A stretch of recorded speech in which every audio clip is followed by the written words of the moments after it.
Check out the Mixing Music podcast on Amazon Music. Just visit amazon.com/mixing music.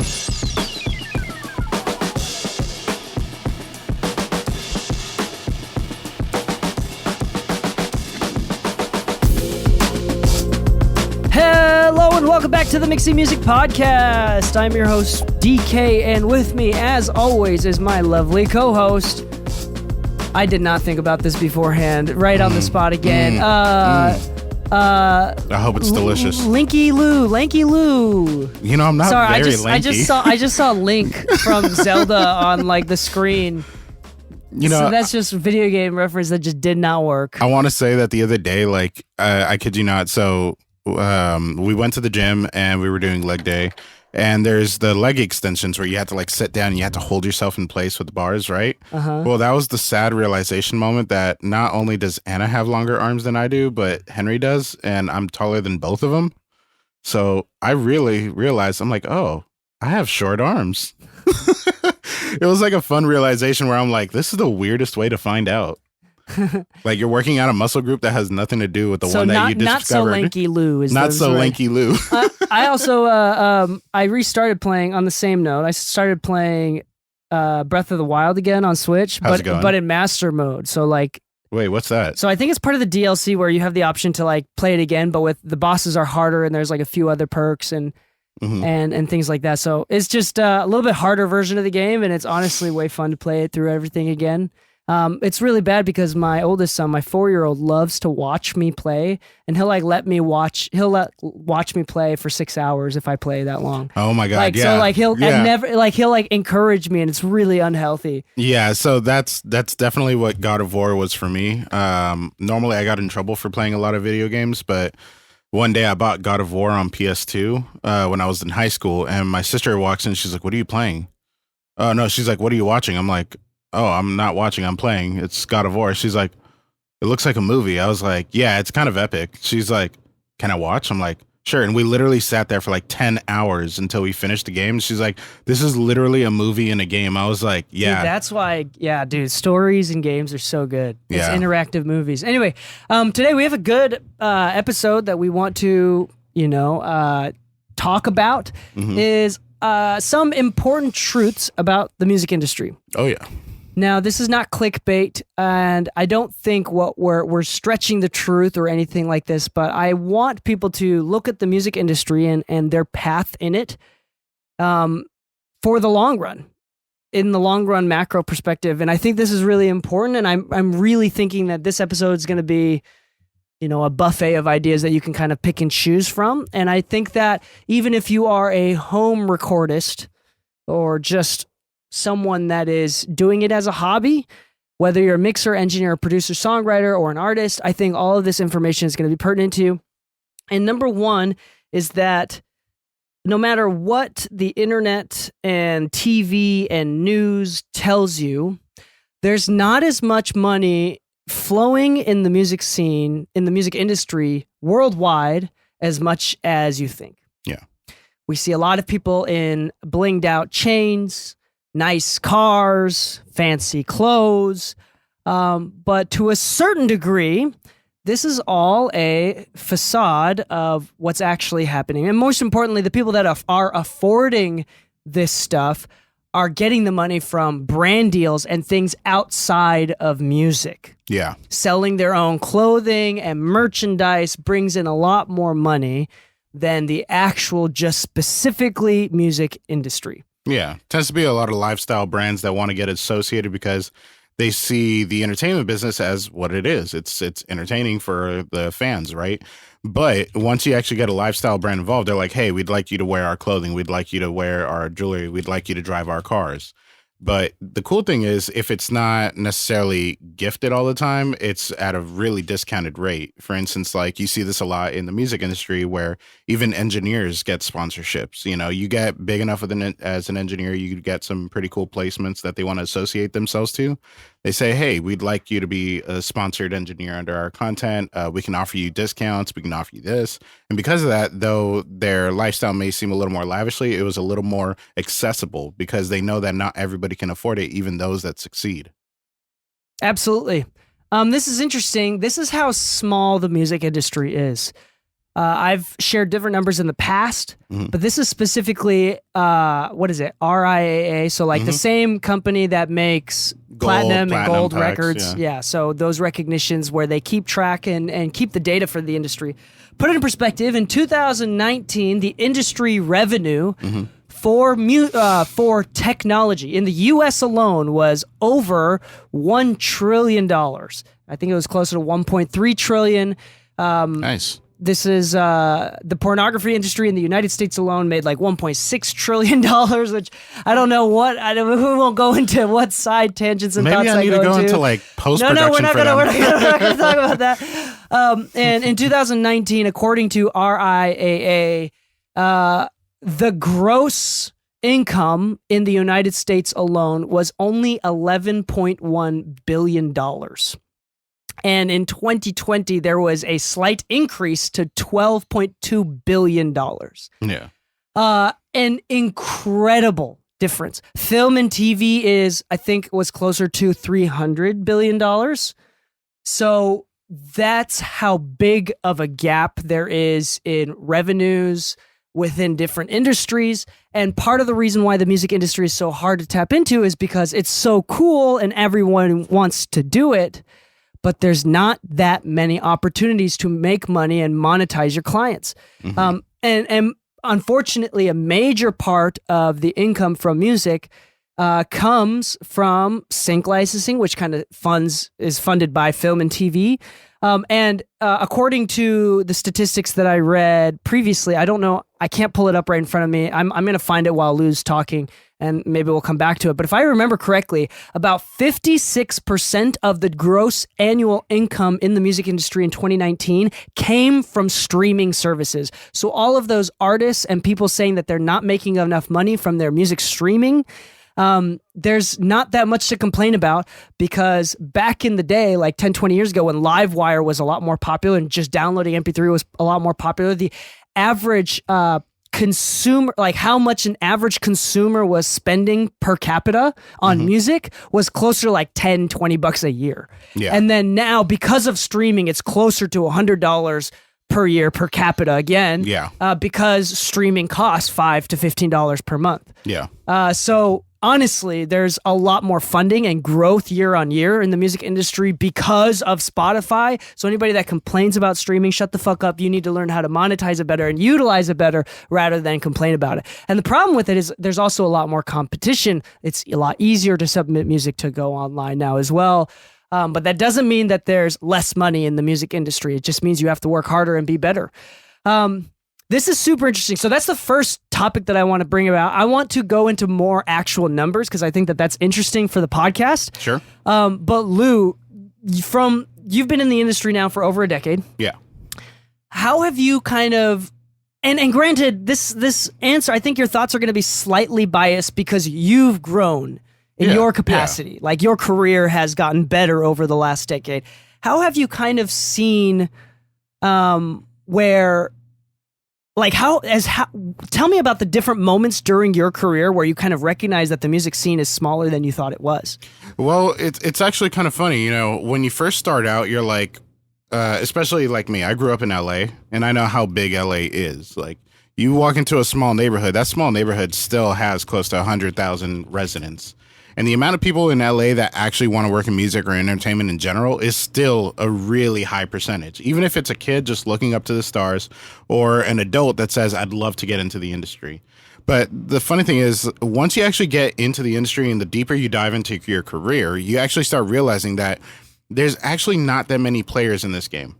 There's really not. And by saying that, it kind of discounts those that work from home or this and that. But let's consider this as a big picture. If there's 100,000 people trying to make a song today with other professionals, the one person that works from home, works alone, and uploads everything on their own and has never reached out or networked in their industry doesn't actually understand that, you know, associating yourself to other people actually helps you kind of grow your network and your worth, socially speaking. But once you start doing that, you start realizing you're like, wait a minute, I keep seeing the same faces. I keep seeing the same people going to the same types of events. And I keep seeing the same people who are succeeding in this surround themselves with the same people of their stature and level.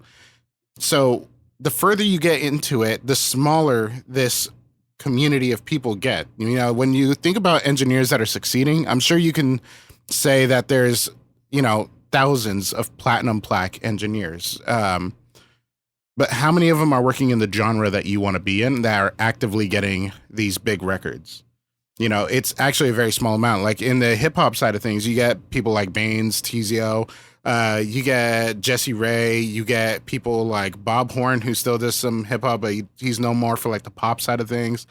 But like, it's kind of funny when you think about those four names. Bob Horn doesn't really carry as big of a name as he did back then. It doesn't mean that he's not active. He's just not somebody that is socially out there as much as the other three. Jesse Ray right now is blowing up. Baines is blowing up. Tizio has been blowing up.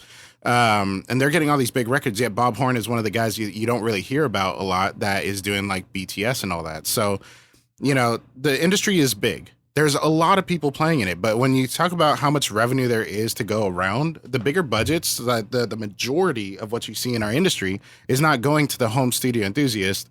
It's going to those who have gone above and beyond, have kind of stayed longer in the game and have kind of formed their personality in that community, you know, but we're not really seeing any of this revenue like directly given out to kind of the populace that is just kind of staying at home, staying reserved, not trying to network. So it's kind of like what you said earlier. It's not about like, you know, necessarily looking at it as last man standing, but rather there are times where some people are going to get more popular because a different artist blew up that was being worked on by a different engineer, and that engineer now gets some limelight, and they start seeing the bigger budgets come towards them. But until that happens, it's a lot of smaller budgets. So when you think about like, you know, how do I grow? It's all about the consistency and seeing that consistency really flourish throughout the years. Absolutely. I've definitely seen this come into play, and I found, we'll talk about the numbers more. I read through it a little bit better, but I've definitely seen that as well. It's really interesting. I think the big takeaway from this as a listener is to, one, recognize the importance of working sustainably. Mm-hmm. Like, you're not in this for 2 years and you're going to blow up. That's a stupid gamble. Yeah. You might, and there have been people who have done that. We had an intern who stayed with us less than a year, and he got a crazy good opportunity. Yeah, well, and I'm also thinking, like, from the perspective of an artist and a songwriter, there's so many different places to look at this from. But it's a very bad gamble. Like, it's better to be in it for the long run. This is why you hear many big people saying the most important thing about, like, doing well in the music industry is being kind, because the music industry does get smaller and smaller and smaller over the years, and your circle, who you work with, gets smaller, which gets us to our point number 2 that we'll get to in a second. And because of that, like, you want to keep good ties with everybody. Like, burning one person means a lot. Like, burning one relationship with a friend means a lot in the music industry than it does in other industries, because there's a lot less money, meaning there's a lot less people involved, and the circle is a lot tighter. Mm-hmm. Another thing to recognize is that it's kind of like a bros club. I hate to say it like that, but the music industry, there's a lot of, what's the word, nepotism? Because it's a creative field. Like, of course, like, I'm going to get my son involved. If he wants to make music, I'm going to use my connections to get my son involved in music. Why wouldn't I? Yeah.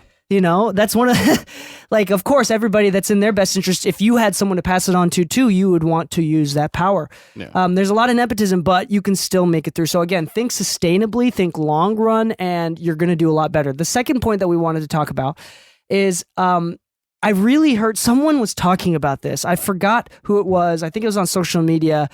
Someone that we've either interviewed in the past or we're going to interview in the future. They described the music industry as, the music industry oftentimes feels like it's something where it's like, it's just the last person standing. Mm-hmm. Meaning that slowly over time, people just start to quit. And the ones who really stick it out are the ones who get all the gigs at the end of the day.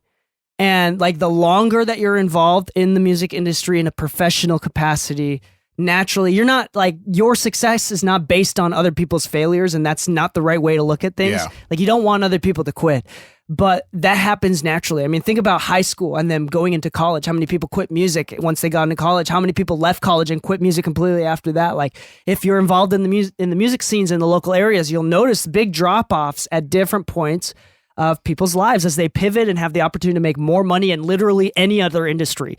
Yeah. Like literally, making more money from landscaping than music. Like I literally just got told by a producer I know, he's like, the one, because I told him I was looking to buy a house. He's like, okay, great. The one thing I can tell you right now is buy a duplex or an apartment first. Don't buy a house. I was like, really? He's like, yeah, literally you'll make way more money in that in a year than you ever will in music if you just put the property right. And I was like, how does this make sense? He's like, listen, you could still live in the other duplex and still work on music and still have most of your costs covered. And that's still a write-off. You would actually generate more money by having other people pay your rent. I'm like, oh my God, these other guys have figured it out and how to stay in music without having to have to solely rely on music. So that's literally how it was. I mean, part of the reason, this is speculation and there's no hard data on this, although I could probably look it up right now. But I want to speculate and say part of the reason why, no, it has been for decades. No, I'm not going to say that. Never mind. Scratch my thought. I'm not going to say that. I don't think that's right. Sorry, I'm just kind of going through a thought process, but like I would say that a lot of the money that comes from the music industry pays for recording studio time, both personal and studio, comes from external sources. Yeah. They're not spending money that came from physical downloads or merch or tours as much as they have day jobs or they do construction. They own rental properties that they rent out. They invest in stocks and they make returns from that. More money from the outside than it is from the inside. Very few money from the inside goes back into the industry. And it's a really interesting thing. So that's another thing too, is again, comes back to the idea of sustainability. And this is specifically if you're trying to be in the music industry as a full-time professional, which many listeners have reached out to me and are interested in doing that. Yeah. We try to cater this podcast for people that are doing this as a hobby right now, that are trying to transition to full-time, or if you're already in it full-time, maybe I'm just spitting facts for you, right? But I have some numbers as well. And It looks like this RIAA revenue statistics from the year-end 2020 is it doesn't include touring and merch. So I wonder how much of that plays. So this is literally just like music. So of that $12.2 billion that came from revenue, music industry revenue in 2020, right? First year of the coronavirus, 83% came from streaming. 6% came from digital downloads, 9% came from physical copies, and sync licenses came from 2%. Sync was only 2%, which is really interesting. So again, 83% of all the income that came from music in 2020, 83% of it was from streaming. Now we could get into how much of Spotify is owned by record labels, or at least controlled and utilized by record labels for marketing purposes. These will skew the numbers. But the point is, it is relatively fair. These are publicly traded companies, so it takes a lot more streams to compete. I mean, we've seen it with YouTube, like a few years ago when they stopped paying, well, more than a few years ago, when YouTube stopped paying as much per view. Yeah. When like the AdSense payouts dropped significantly, a lot of streamers like had a hard time with that. But still, it's worth making YouTube videos and growing a channel because it's still good money. Same thing with like music. Music is a little bit weird because I'm personally involved with it and I'm biased, so my thoughts are skewed. That's why I often like to talk about art and film, TV, and like YouTube, because I'm unbiased with those categories. Yeah. But as far as like music, 83% from streaming, that's insane to me. And that's the US alone. If I remember correctly, I saw another statistic where like worldwide revenue in 2019 was like $29 billion. So it was only like three times more. Still less than American in film. Yes, much less than film and just the US alone. And again, like technology is like 1 trillion. Yeah. So like 1,000 billion. So this is kind of funny because like I know you said you couldn't pull up the statistics for touring and merch, right? But I know of a group that I work with, and I see them at least 3 times a year at the venue that I do front of house for. And this venue hires out like well-known Latin groups that are classics. They're not currently active, but I figured it might be a good idea to just kind of like look over what they charge, how many times I know they perform because I know their tour manager and how much he's charging for them and how many shows they have per year. So they do 3 shows per weekend, 4 weeks out of the month, and they tour for 6 months. Now that tour isn't 6 months straight, but what they'll do is they'll tour in February, then they'll skip March, they'll do April, skip May, then they'll go June, July, August, September, right? And then after September, they just stop for the holidays and they start back up in February. Well, in that time, for $65,000 per show, consider this, there's 4 members, and then it's a hired band depending on the city. So it's 4 members. After $65,000 for each, that's $4.6 million per year just on touring. There's no way they're making that money on streaming a song that went number 1 back in the 70s. Yeah. You know, they don't even get sync placements. Their music doesn't play that often. I'm sure they get sync placements like in Latin America a lot, but it's still not going to sum up to what they're making just on tour in America. Because they'll still tour the rest of the world, but I know for a fact what they're charging out here in America for those shows. So if those numbers are reflective of anything, can you name any artist making $4.6 million off of streaming on a very independent level? Dude, yeah. It's crazy. That's not... Russ was an example of someone that made a couple... I think at most, I think he made like a couple $100,000 per month. Yeah. Like his peak when Russ was releasing music every week. When he released his book. Yeah, things like that. So, I mean, but that's the thing, dude, is at the same time, for as much as people complain, the music industry revenue has more than doubled, has more than quadrupled since 2008. Yeah, I do remember the Livewire days where you downloaded... I did that. Like I downloaded so many MP3s. Like my favorite thing on TikTok is the toxicity one where it's like the guy's like pretending to be a kid on the bus and he just downloaded and burned his CD with toxicity on it, and then it's like some weird cover band of it, and it's like, damn it, I downloaded the wrong one. Yeah. So I want to kind of pivot the episode a little bit. If you've been sticking around to this far into the episode, I want to turn the topic around a little bit and talk about what this means and why this is good. Mm-hmm. Some of the good things that we've talked about is there's never been a time ever in the history of humanity where access to the limelight and access to attention, worldwide attention, has never ever been this democratized ever in the history of humanity. Yes, there's a lot of control from record labels. There's other times where other people in control that are pushing artists and building artists, and it's biased, but ever in the history of humanity, now is the least bias ever. Like, you can make TikToks, you can go on YouTube, you can make a stupid podcast like mixing music. I'm just kidding. Our podcast is great. It's never been more democratized. Algorithms are literally there. They're invested on people sticking on the app or the website longer. And that means whoever makes the best content. Yeah. Whoever makes the content that keeps the most amount of eyeballs on the screen is who wins. And that could be next door neighbor. That could be you TikToking about your dog. As long as it's entertaining. It could be your dog, right? But it's never been more democratized ever. So, if you want to be big and if you believe that you have what it takes and you fully are invested into it, there's never, ever been a better time to do it. The music industry is making more money even through the coronavirus. Yep. Because entertainment went up during coronavirus. Yep. And consumption went up, and how much money is paid on entertainment per capita per year went up during the coronavirus. So, it's, again, never been a better time. It's incredibly, we've talked about it many times in the past, it's incredibly important that you utilize the algorithms at your hand. And I'm also thinking from the point of an artist, right? If a lot of people listening are mixing their own music, producing their own music, and even if you're just an engineer that produces and mixes other people's music, this is a great time to get involved and help them blow up. As an engineer, like, what blows up your career is helping an artist blow up. It's like, the more your artists do, the better your artists do, the more likely that your name is elevated as well.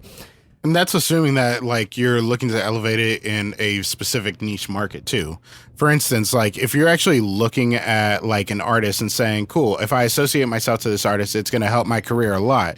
You know, that's true to a point, but you also have to create your own content as well.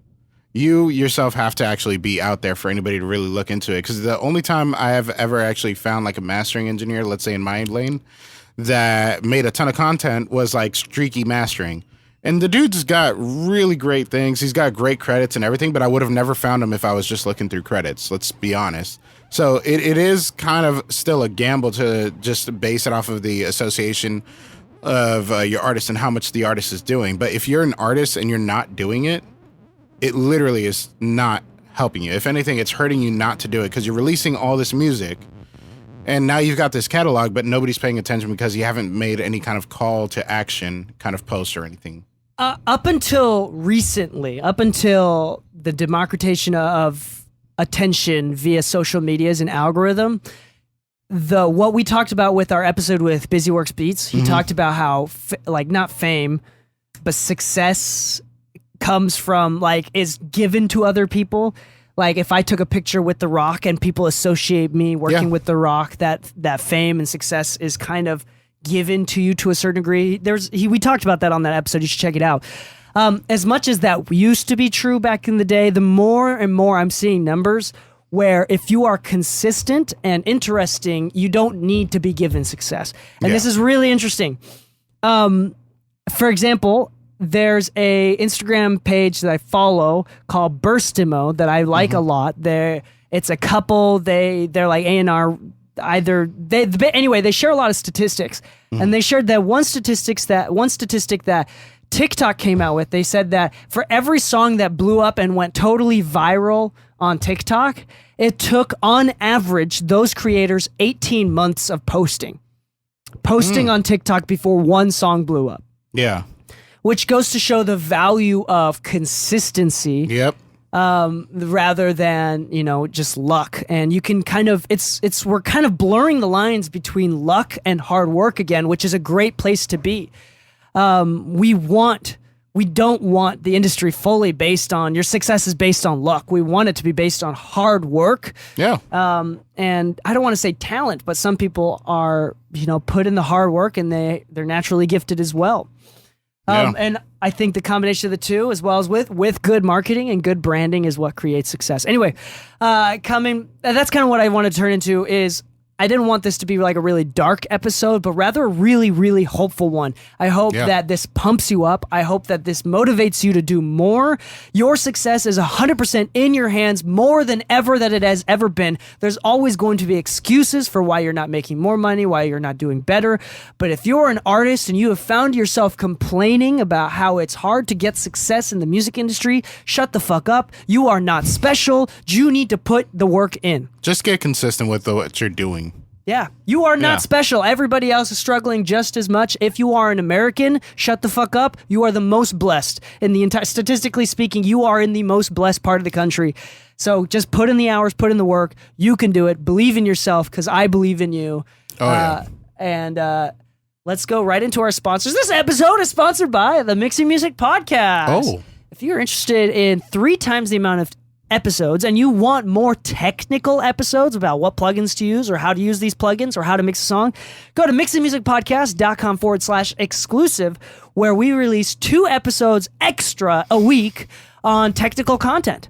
It's really, really interesting. It's $4 a month or $40 a year. Really great content. We have a bunch of subscribers. Thank you for everybody that is subscribing. That is available. The second sponsor that we have is if you are wanting to spend some time recording with us, mixing with us, mastering with us, you can either DM us on Instagram at masterbylu, at DK Mixes. Those links are available in the description of the episode, as well as the description of the podcast in general. Or if you're wanting to book studio time in the Los Angeles, North Hollywood area, then go to inthemixstudios.com. In the Mix Studios is the commercial recording studio that Lou and I co-own. It's awesome. It's been around now for a couple years. Yep. And we will give you, if you let us know that you listen to the podcast, we'll give you a little discount on your next session. and we'll hang out, maybe become friends with you. We invite everybody to do that. So Yeah. on that note, any other thoughts before we close out? Yeah. I believe in all of you. Everybody can do it. Just stay consistent. I think that's something that we should emphasize. Yeah. It's truly. It's just a matter of will. It's literally just a matter of will. Literally the other day, I was so frustrated. I even looked at Anna and she's like, no, you got this. You got this. Sometimes it gets tough. I get it. I know it. But literally just believe. We won't even get into it, but like I've been running recently almost every day, and Lou's been going to the gym almost every single day. And like we're partially doing it, of course, to get fit, but like we can't even stress the importance of doing that for the mental part of it. Yeah, like yesterday. Pushing more and like knowing you can give more. Yeah, yesterday I missed what I thought was going to be definitively our meetup time for me and my assistant to go to the gym. Because it's funny, Henry's my assistant, but he's also my trainer, which is a really dope relationship combo because at a certain point I can't tell him what to do, but he can yell at me. So it's like, no, Lou, no. But like I missed my time and I'm like, no, I have to go today. Like, I feel weird not going to the gym now. Yeah, it's super important. I'm not saying going to the gym is necessarily important. I think it is, but challenging your mind, and everything. Challenging your mind and pushing more. We're not going to go all David Goggins on you and saying that what you think is 100% of everything you've got is only 40% of what you actually can give. We're not going to go David Goggins on you, but I do want to end with this quote, and I've shared this quote at least 3 times during the podcast on various different episodes. Gotcha. We're going to end the episode on this quote. This is one of my favorite quotes of all time. If you are struggling, this is what you need to hear. There are always plenty of rivals to our work. We are always falling in love or quarreling, looking for jobs or fearing to lose them, getting ill and recovering, following public affairs. If we let ourselves, we shall always be waiting for some distraction or other to end before we can really get down to our work. The only people who achieve much are those who want knowledge so badly that they seek it while the conditions are still unfavorable. Favorable conditions never come. And on that note, happy mixing, my friends, and stay saucy.